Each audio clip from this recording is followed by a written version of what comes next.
বেঁধে ধরে রাখতে পারে না।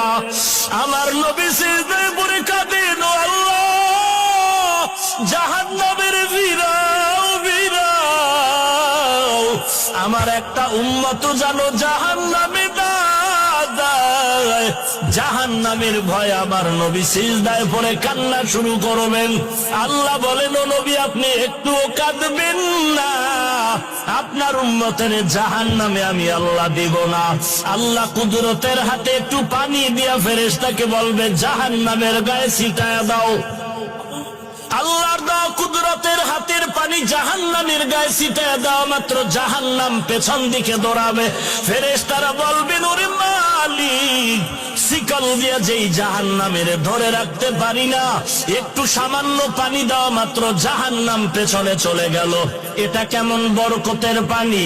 এটা কি জমজমের পানি, নাকি কাউসারের পানি, নাকি আবে হায়াতের পানি? আল্লাহ বলবেন, এটা তো কাউসারের পানিও না, জমজমের পানিও না, এই পানি হলো আমার গুনাহগার বান্দার চোখের পানি। আমার গুনাহগার বান্দা নবীর উম্মতেরা ঘুমায় নাই, গুনার ভয়ে, জাহান্নামের ভয়ে চোখের পানি ছেড়ে কান্না করে। এরে আল্লাহর বান্দা, এরে যুবক, একটু আমলনামার দিকে চোখ দুটো বন্ধ করে তাকায় দেখো।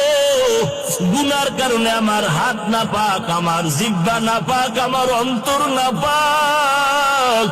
গুনার কারণে আমার চোখ দুটো না পাক, আমার পা না পাক। আমার মতো জাহান্নামের আসামি আর কেউ নাই। আজকে এই ময়দানে চোখের পানি ছেড়ে আল্লাহকে মায়া করে ডাক দাও, রে মালিক, আমি জাহান্নামের আগুনে জ্বলতে পারবো না। কেউ যদি একটা বেত দিয়া বাড়ি দেয়, সহ্য করতে পারি না রে আল্লাহ। গুনাহ নিয়ে কবরে গেলে কবরের মাটির চাপ কেমনে সহ্য করবো রে মালিক? গুনার কারণে আমার দিলটা পাথর হয়ে গেল, চোখে পানি নাই।